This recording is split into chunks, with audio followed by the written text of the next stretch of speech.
All right, well, we're going to come back and talk a little bit more with Dr. Miller, but now we're going to speak with Jennifer Beer. Jennifer is the parent of a 5-year-old who has had some firsthand experience with amblyopia.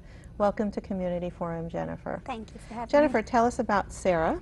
Sarah was a very typical little girl, does everything, has never showed any signs of having any issues with her eyes or seeing, no struggle with reading or playing or doing anything, no restrictions. And we took her to the pediatrician, and they did their typical eye screening, and they thought they had some concerns about one of her eyes. We dismissed it a bit because of her age, thought maybe she just ran out of patience, ran out of steam for the exam. Even though it's quick, it was part of a more comprehensive exam. And then she was screened at school, and it was recommended that we find out a little bit more. So given that, Sarah continued on regular behavior, typical of a 5-year-old, happy as can be, and I did not expect anything at all to be, not wrong, but I didn't expect any kind of issue. And pretty much immediately found out that she was legally blind in one eye. Amazing. And you didn't see anything different Nothing. in her appearance? Nothing. She was performing, as you said. She was playing and reading and approaching tasks in a fairly normal manner. And actually, Sarah is a twin. Sarah's a twin and a big sister. And a big sister. And her siblings so far that have been tested, and they're not indicating that they have an issue? No. Okay. No, so goodness. Sarah's now 5, is that? Sarah's 5. Sarah's 5.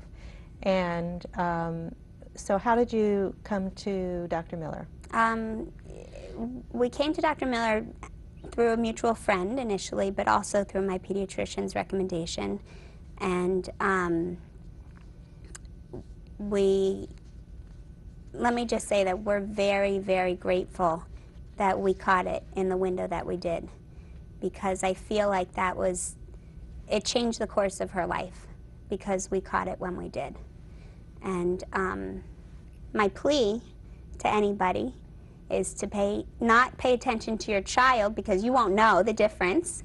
I mean, it's good to pay attention to your child anyway. Of course. But not to just look for something to happen, but to go and find out, because there's absolutely no way that you will know what's happening. And a simple vision screening at a pediatrician or It's other so easy. facility could indicate you need to have a further screening done. And so now let's talk a little bit about treatment. So you've diagnosed this early in a child like Sarah. What kind of approach takes place? Well, Sarah had the most typical type of amblyopia, which I'm going to throw a big word out there, but it's called anisometropic amblyopia. And what it means is that one of the eyes is focusing normally, and the other eye is focusing abnormally. It's in her case, I believe it was 3 or 4 times out of focus compared to the other eye. So she's gone 5 years of her life basically using one eye.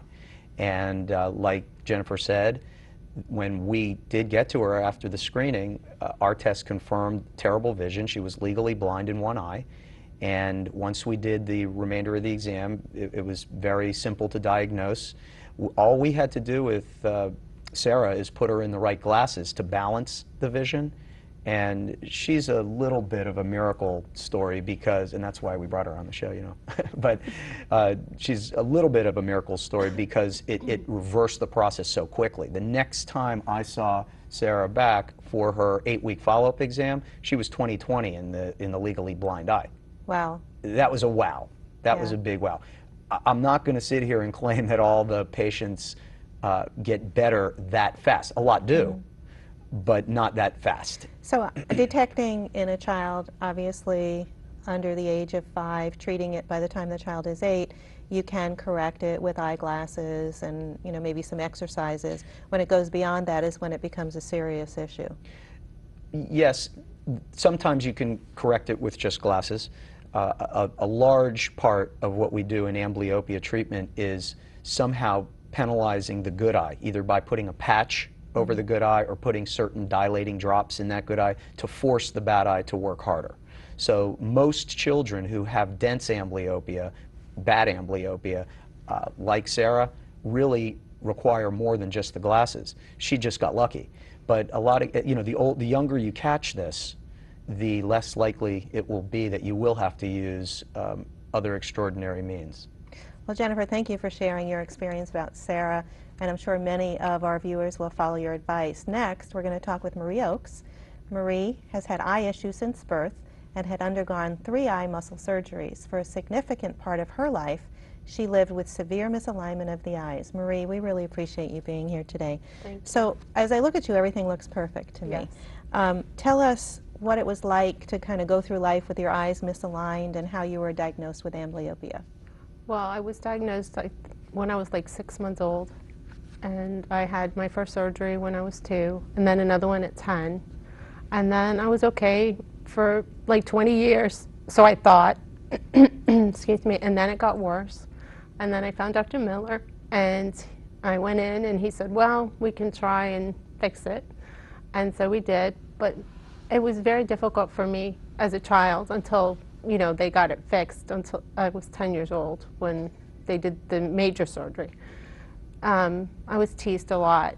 You know, people made fun of me, and it was very hard. So after that, it was okay after the second surgery until, like I said, I met Dr. And Miller. we have a before and after photo of you Yes. before this surgery and after the surgery, so we can see the difference. And how do you feel now? Great. Great. I never wanted to have photos taken, but now I do. I don't have a problem having family photos done anymore. And what would you say to viewers in terms of the early detection and Yes, treatment? definitely. Definitely. Take your Okay. kids to the pediatrician, to your ophthalmologist. So, and Dr. Miller, with a condition like Marie presented when she came to you, how much more challenging is that for you, knowing she's had several surgeries and, you know, and was still presenting with those symptoms? Well, Marie had 2 eye muscle surgeries before she came to me. I was the 3rd surgery, and it is extremely challenging. There's not too many groups out there who perform adult eye muscle surgery because there's a lot of scar tissue behind the eye. You really have to have a lot of experience to do that. It's a little bit more of an art than a science. But the issue is once you're past the age of 8 or so, then you don't have the opportunity to get the vision back. So the one thing we were able to do for Marie is get her alignment back. So now she looks fantastic. She can look people in the eye. When I first met her, she constantly turned her head away from you. I noticed her today, and it's great to see. I'm very proud of her. She's really looking everybody straight in the eye, and she's changed a lot. I could even tell her self-confidence is improved, and she looks great. But her vision in her amblyopic eye, we cannot get any better. So if that was treated more aggressively when she was younger, she may not have needed so many eye muscle surgeries.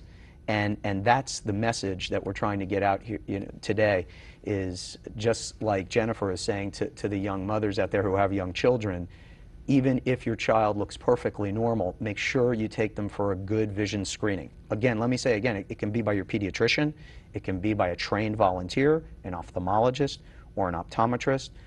Later in the show, or now, or whenever you would like, I'd be happy to give out the website to our page where you can see a list of both ophthalmologists and optometrists who have joined my cause. Well, go ahead and give the website now, Okay. and we'll do it again at the end. Okay. The website is www.browardhealth.org/kidsvision.